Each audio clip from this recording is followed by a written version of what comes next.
Episode number 344, Crisis Management and How to Control the Narrative with Mark Harvard.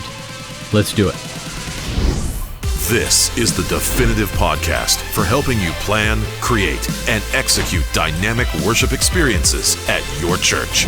Useful, practical content in the areas of production, worship, communications, first impressions, and more.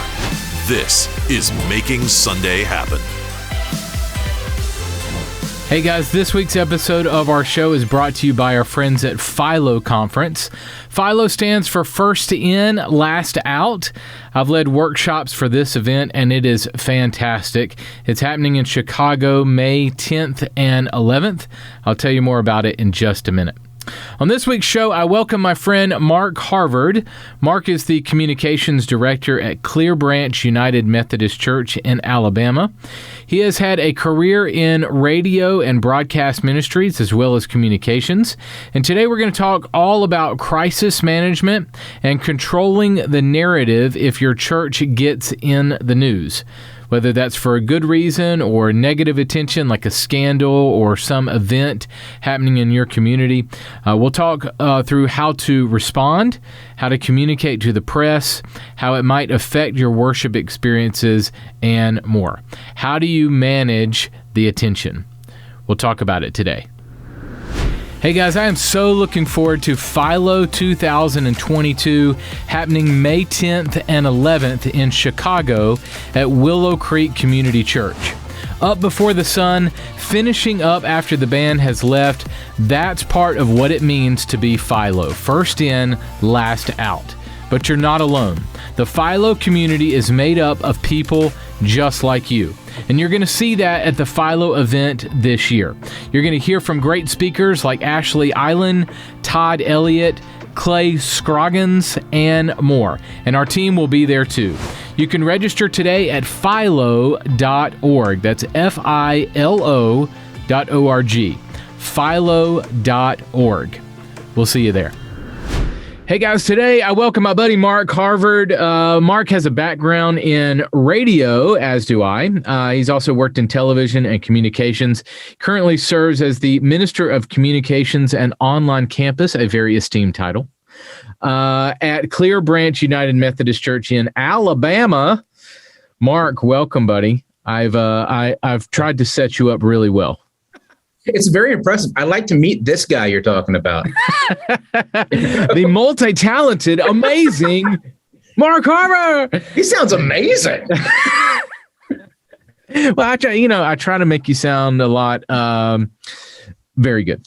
I was going to say better than you are, but that is not true because you're off the charts. So, well, I appreciate it, and thank you for acknowledging that. I appreciate that. Nice. Yeah, I'm thrilled to be here. Yeah. Yeah, thank you, buddy. Well, also, I want people to know that you do a lot of voiceover work for our team at 1230. Just an amazing addition to our team, and have really been adding a lot to our media content. So, how do you like? We launched a kids brand, and so we do a lot of games and mini movies and stuff like that. So you voiced a lot of those things, and so you kind of had to reach into pirate voice and all kinds of stuff, huh? Yeah, I did. I did not know I had a pirate voice in my repertoire. Yeah, but I've done a few projects now with that old pirate voice. I actually did one. I was getting over the flu, and I had an appointment. You had a script came to me and said, "Hey, can you do this?" And I could not have done a normal voice script. But because of how badly my voice had gone, the pirate voice was perfect. Nice. So It worked out really, really well. But yeah, I'm really enjoying it. Some real creative stuff. And I get to, stretch my acting chops a little bit. And it's a lot of fun. It's good stuff. Yeah, man, we have a blast. So I appreciate all your work, man. You do such a great job. Well, as we get rolling, tell us, I mentioned a little bit, but tell us a little bit about your background. You have some, obviously, career in radio, TV, communications, kind of a span of all three of those fields. Tell me a little bit about some of your experience. Well, when I was, in high school, I took a weekend job every Sunday afternoon at a local radio station in Sylacauga, Alabama, which is a wee small little town, little 5,000 watt AM station, oldies. They hired me to come push buttons during Atlanta Braves games. And this was not the run for the World Series Braves. This was like, a minor league baseball team with a big stadium Braves. What year would this be? It was right before the run. Okay. That big 92, 93 run. And I have to say, I was huge into baseball at this time. If you start knocking the early 90s Braves, we're going to have a problem here because... Oh, no, I enjoyed it. I'm just kidding. I got to hang out and listen to games all day and get paid for it because, all I had to do was listen for every other commercial break. I had to push a button and play the local commercials. And then over time, it just, the season ended. They had to do something with that time. So, hey, Mark, play some records. And I spent most of college and most of my adult life actually bouncing back and forth between ministry and radio. I've done all kinds of formats. I've been country, oldies, rock, top 40. I've done talk radio, and I've done Christian radio, which is what I was doing up until I came here to Clearbranch about 3.5 years ago. Okay. I was doing Christian radio here in the Birmingham area. I bounced back and forth between ministry and radio. And it was like the whole time, the whole iron sharpens iron thing. It was kind of like God was training me and prepping me and molding me to do what I needed to do here. And now I'm doing communications here at Clearbranch. I'm overseeing a lot of the online campus that we've launched here. I'm doing midweek devotions, all the social media, all of the overseeing the live stream and all that stuff. So and also doing a lot of the marketing and the media relations as well. So that's what I want to dive into today is how do we get attention in our community, and then how do we good attention, and then how do we deal with bad attention? How do we deal with the scandal or the big event that happens that our church is right in the middle of, that we have to talk to the press or deal with the press? And so how do pastors handle this? How do communications guys handle this? How do you do the PR and crisis management, that sort of thing? So you've had some experience in this area. Why don't you walk us through a little bit, just so people kind of know where you're coming from on this? You guys had an event happen recently at your church. Was it recent or a couple years ago? You had a funeral that you had to do at your church. Yeah. Where a girl passed away in your community, and that. Why don't you give us set that up for us? Yeah, that was a couple of years ago, but it was a horrible situation. A girl passed away, and it was one of those things where she had been missing for a while, and the community had kind of latched on to this story. And we had people looking for her, and there were prayer vigils, and we had a prayer vigil here at Clearbranch for it. And unfortunately, they found her body, and she had passed, and we had the funeral here as well. But because the community had latched on to this story so much, we had reporters showing up, and we had talked amongst the staff about, okay, what happens here? Any statements had to come from one person, which is what you should always do. I mean, you have one person that's involved with talking to the media, because that way, different people see different things different ways. You want to have one united message going out. And so in this case, it was our senior pastor was the contact person for this. Any statements came from our senior pastor. Yeah. So I know that in this situation you had to deal with a lot of the press. So let's back up a second and deal with the topic of how to get good attention, and then I want to dive into more of that story, and then how to deal with a situation like that, or even a scandal at your church. Okay, so let's start with how to get good attention. So why? Let me ask you it this way: why is it important for your church to have good attention, or a good relationship in your community with the local news, the local press? Well, your church should always be striving to be a part of the community. That's what we're called to do. I mean, that's part of what we're doing here, and reaching people that maybe haven't been reached yet. And the way you do that is by being out there in the public. Local media can help out a lot with that. One of the ways that you can do that is by giving them content.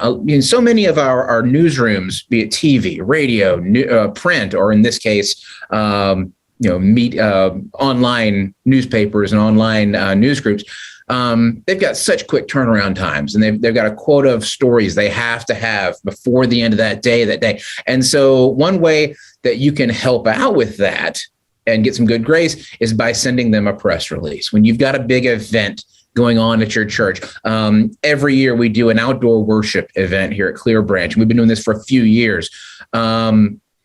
Every year you send out a press release about it. It's the who, what, when, where, and why of it, a little bit of a history of the event. If they need more information, they're going to ask you for it. But this puts it on the radar. And what I do is I send it out maybe a month out, and then I send it out again the week of. Because if you send it out a month out, they can have all the great intentions of the world, but if a bigger story breaks that morning, well, then the outdoor worship thing at the local church is probably getting pushed.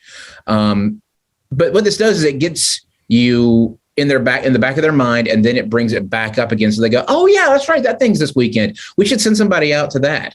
And we've had reporters that have shown up to talk to people, get some footage, and they'll give you a quick hit, a news hit, if you will. It's kind of the inside lingo for what that's what they call it. They call it in the biz.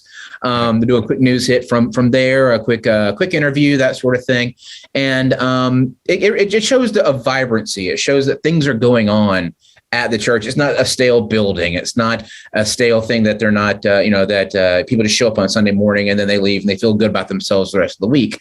There's actually things going on.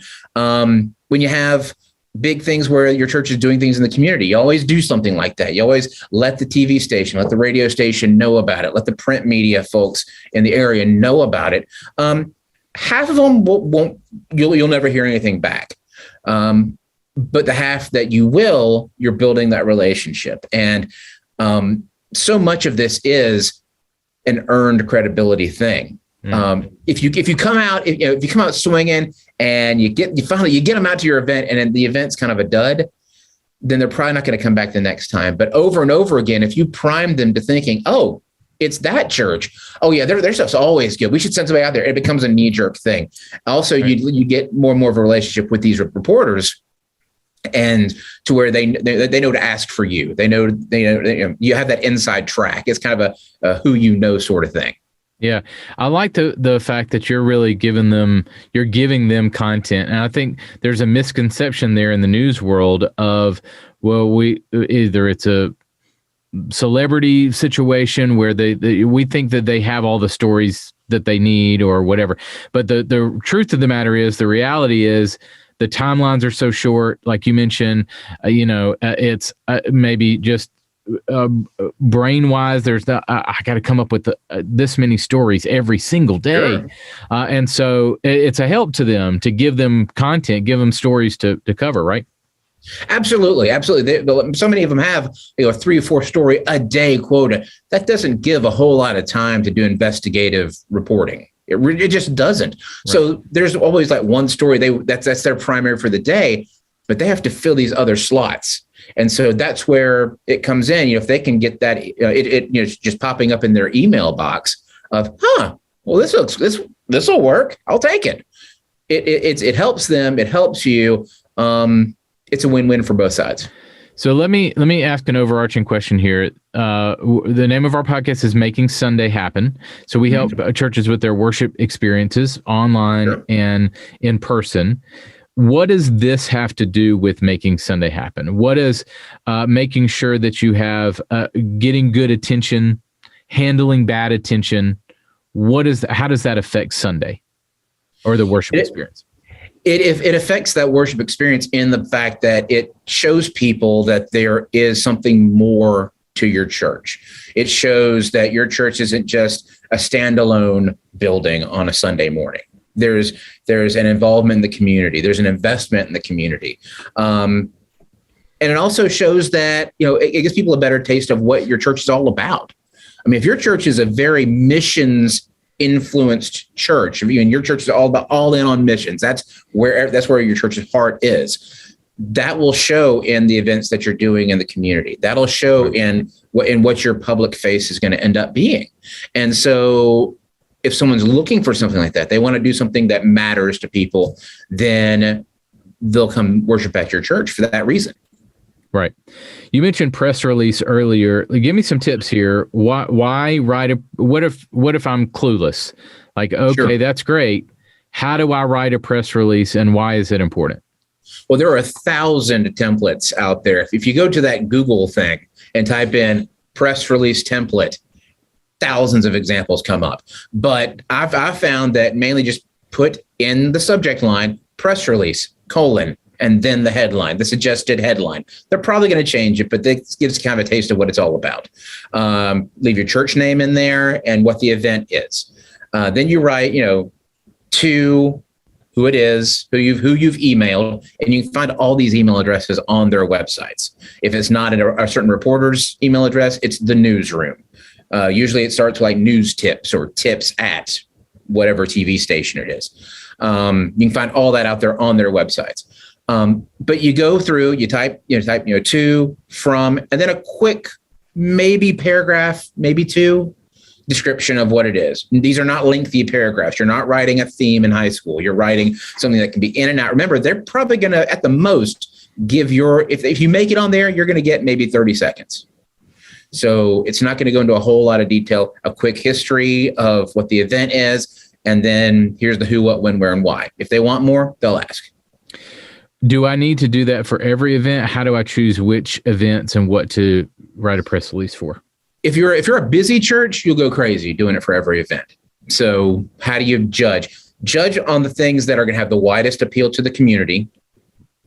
Judge the things that are the widest accepting. Like if you can't put something out there, a press release on TV for a small group that's opening up. It stops being a small group if people respond to it that way, Right. And so something that's broad, I would usually send out, I guess, look at your church calendar and target maybe one or two a quarter to do. Because otherwise it's just you're spamming people at anything right. more than. And they're going to turn you off. Yeah. Yeah. Okay. So we're talking, I want to put this in context here. We're talking local TV, local radio, yep. newspaper, if it still exists, bloggers. Or their website counterpart. Right. An online news source, which do exist. I don't want people to think that this is old traditional, like this is just not, it doesn't apply. It really does. I mean, you look at, anywhere from, New York Times to Daily Wire to, they're an online news source. And so news hasn't gone away. They might deliver it a different way. So don't think this is too traditional.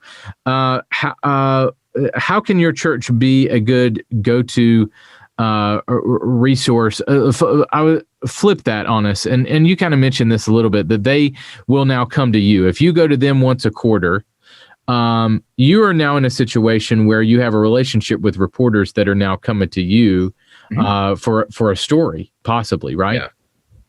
Yeah, and it's an ever rotating wheel of reporters. Usually it's the reporters that are going to be new to the market, the people that they want to get out of the studio and they want to send out, it's the newbies that don't get to sit behind the anchor desk. Right. The people that have to go out and stand in the snowstorm and do all this other stuff. Yep. So those people will be at your station for, in Birmingham, it seems to be like maybe 7 to 8 months or so, and then they move on to like a bigger role at a different station, whatever. But yeah, you cultivate a relationship with those folks, and then you can, drop their name later on of, oh yeah, I used to deal with Samantha when she was there. Oh, okay. That sort of thing. Right. But yeah, they'll come to you if the news wheel allows it. Now you have to keep in mind that if somebody doesn't show up at your event, it's not a personal thing. Right.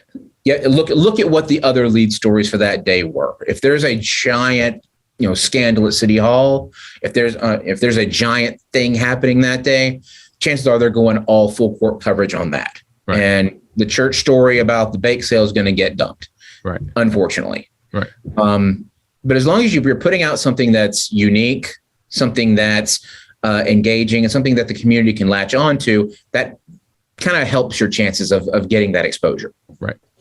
All right. So let's shift gears to how to deal with times when you don't want to get attention, whether this be scandal, another crisis. So set us up here. I know that, you've been in a couple of situations like we mentioned earlier where you've had to deal with local and national media attention. So let's dive back into that. When dealing with a crisis, and you mentioned unified front, how do we talk to the press? So give me more on that. What are the best ways to respond to the press? Yes. Unified front, one person speaking. That's the first and foremost ultimate rule that I would give you. One person speaking to the press. If you watch, the big corporations that speak to the press when there's been a giant tragedy or something like that, it's always one person. There's like one face that talks to the press. Whether that's your senior pastor, whether that's your communications person, one person, I guess, per event. I like to keep it above, just across the board, but one person that's speaking to the press. Stories stay straight, details stay straight, and the press is able to have that one person to go to.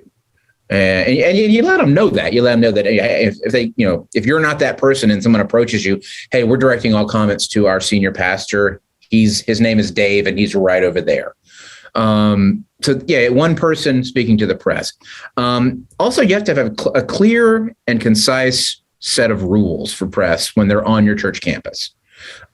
We don't allow press in this area. We do allow press in that area. So you may choose to say that the press is not allowed in your sanctuary. You may choose to say that they're allowed in your sanctuary as long as they're quiet and they stay in this section that's roped off over here. With that funeral we talked about before, we did that for both the prayer vigil and for the memorial service because they a lot of the TV stations in town live streamed it, both of those events. And so we said, okay, you're fine. We've got a booth back here in the back. You're allowed to come in and do that. You're also not allowed to harass family or church members or people that are attending inside the building. And, we let the family go out the side door, so they got to skip a little bit of that too. But we didn't want people to come walking out of this emotional experience and immediately get a camera in their face. So we said, okay, you can interview outside the building, but as long as they're inside, that's off limits. And most were respectful. I had a couple of national folks that we had to have some words with, and they're used to it. Some reporters just come from that thought process of I'm going to push to get the exclusive. I don't care if I have to break rules. We'll see how serious they are. And you put your foot down, you threaten to throw them out if you have to. And a lot of times they'll back down and they'll fall in line. How do we be transparent without giving too much away, without being too transparent? You can be honest, but at the same time, you can just... You have to be sensitive to those that are involved. And that's something that the press will have to respect. We're not able to give out a lot of information because an investigation is still going on. But most of all, you just try to be as truthful as you can, as forthcoming as you can, but know that there's an appropriateness there. We're not going to give names of victims if they're underage. We're not going to give, and family hasn't been responded. Mainly as a church, you're not going to be put in that position. That's more of a police sort of mode that you're going to have to go to. But yeah, it's I'll offer up prayer for those involved, offer up accommodations for those that need it. But for the most part, you're not going to be a source of leaking confidential information. How beneficial is it for the person who is talking to the press to have experience doing that? Very much so, because as you gain that experience, you learn to pick your words more wisely. If someone doesn't have a lot of experience in front of the press, and I understand you've got to get experience to get, to have experience. So, maybe try someone out with something that's a little lower, visibility and let them build up. But when you've got someone out front, especially in a major crisis or a major, scandal or, something like that, you don't want someone that's going to get nervous and just start running off at the mouth. Right. You want somebody that's going to pick their words, be concise, and really just get to the point. You dove into this some, but what happens when reporters show up at your door? And so you mentioned this, that really the rule is either no comment, walk inside the building, or all comments that we are making goes through this person. And here it is. What if they show up knocking? Hey, I'm here. How do you respond to that? If you open the door and they're there, take me forward from there. And that's happened a few times with us, mainly around that one instance with the young lady who passed.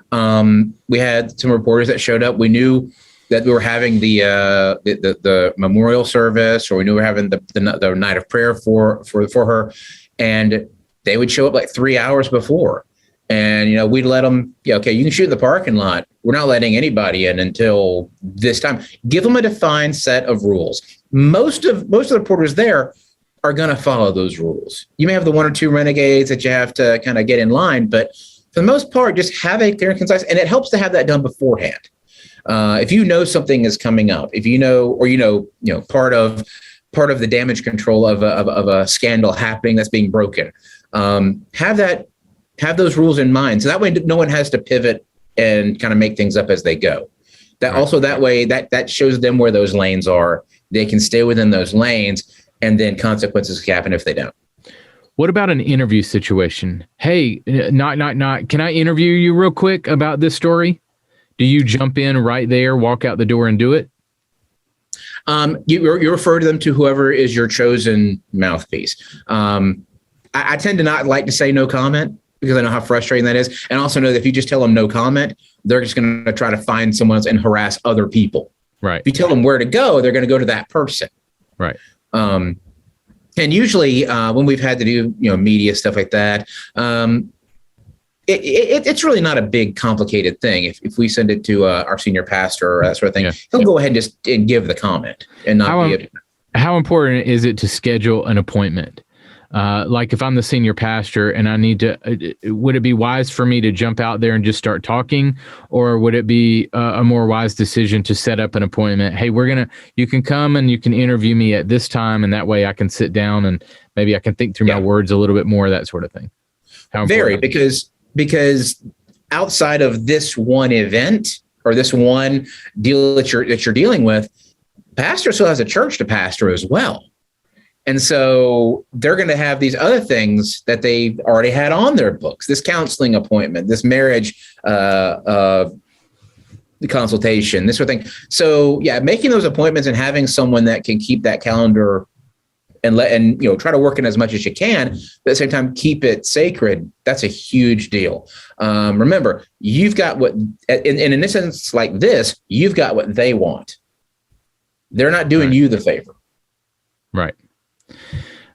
You had a situation, you mentioned it a little bit, where in this funeral situation, you had a guy try to push that boundary, cross the line, and get more of an exclusive shot or something, right? Tell me about that story and how you dealt with it.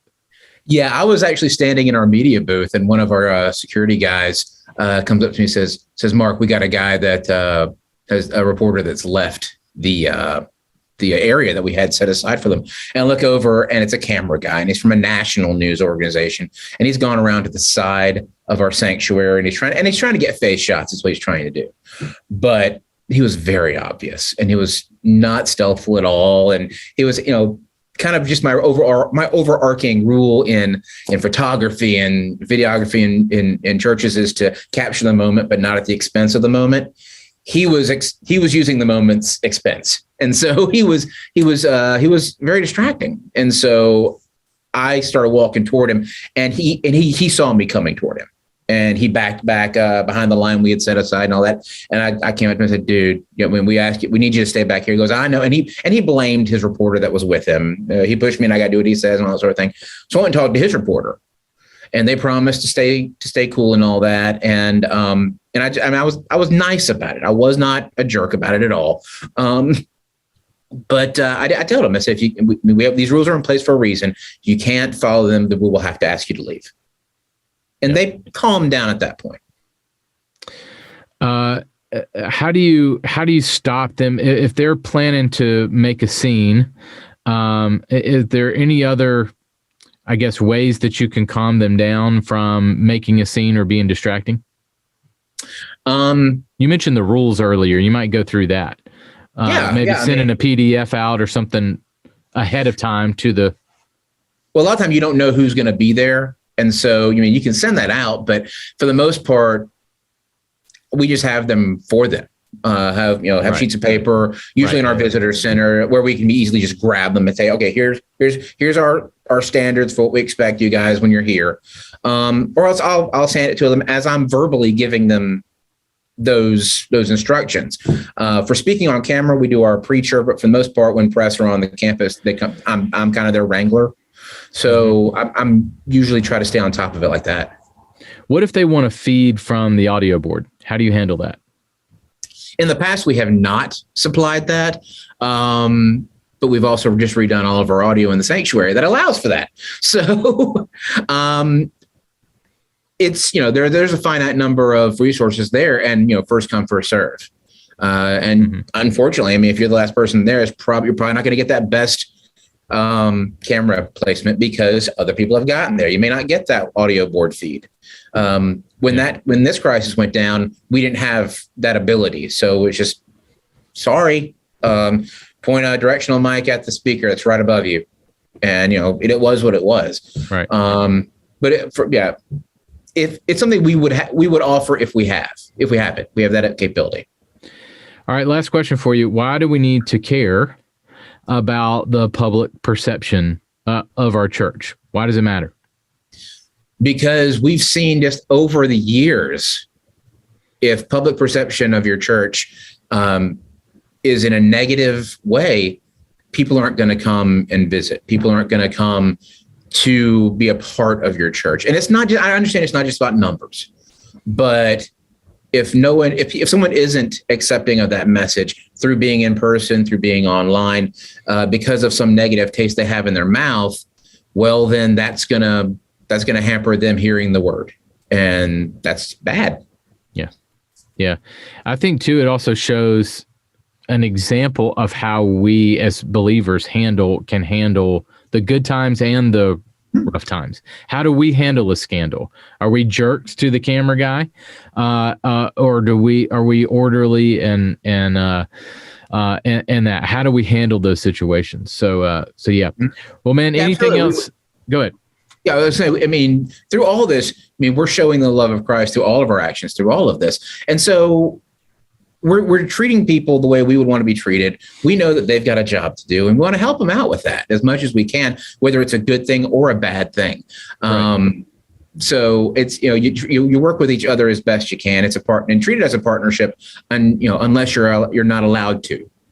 And in that case, you have to kind of be a little more firm, but at the same point, you're never going to want to create an ugly scene or anything like that. Keep it in check. It's okay. This too shall pass. Right. Well, awesome, man. Thank you for this, and appreciate your experience in this area. And I think you've wrangled a few reporters in your past, and so thank you for sharing that with us. Man, really appreciate your time. Glad to have you on, buddy. You're a great friend, and I appreciate all you do. Absolutely. Thanks for having me. It's been fun. Hey guys, Grant Murphy here from the 1230 team. For years, we've worked with some of the largest kids ministries in the country. Folks like Awana, Answers in Genesis, Seeds Family Worship, Yancey, Doorpost Songs, Go Curriculum, Grow Kids, Worship Team Kids, and more. We've taken our experience working with these ministries and launched an entire kids brand called 1230 Kids. With this brand, we have launched an entire ready-made media library, completely dedicated to children's pastors and leaders. In the library, we're producing hundreds of mini-movies, countdowns, games, kids series boxes, packs, social media content, and much, much more. If you're a ministry that serves lots of churches yourself, we offer custom media services to bring your projects to life and can produce about any graphics or video need you may have. We are also committed to bringing you free and affordable training to help you enhance your kids' worship experiences. With our Kidmin blog, books, and other resources that are bringing you knowledge and ideas for leading experts, church staff, and volunteers in the trenches of kids ministry. Tell your kids leaders about us today. Tell them to go to 1230kids.com. That's 1230kids.com. The show notes for this episode are available now at makingsundayhappen.com. Hey guys, if you like the content on our podcast, be sure to subscribe to our YouTube channel. Just search 1230 Media or Making Sunday Happen to find us on YouTube. Next week, I will welcome Trey Van Camp. Trey is a pastor, a church planner, and a YouTuber. I'm talking with Trey about how to create killer digital content, whether that is clipping up your content from your Sunday worship experience, creating fresh content for YouTube, and more. That's next week. We'll go out there and create some incredible worship experiences this weekend. I'll catch you next week. Making Sunday Happen is a production of the ministry of 1230 Media. For show notes, archive episodes, and more free resources for your church, visit makingsundayhappen.com.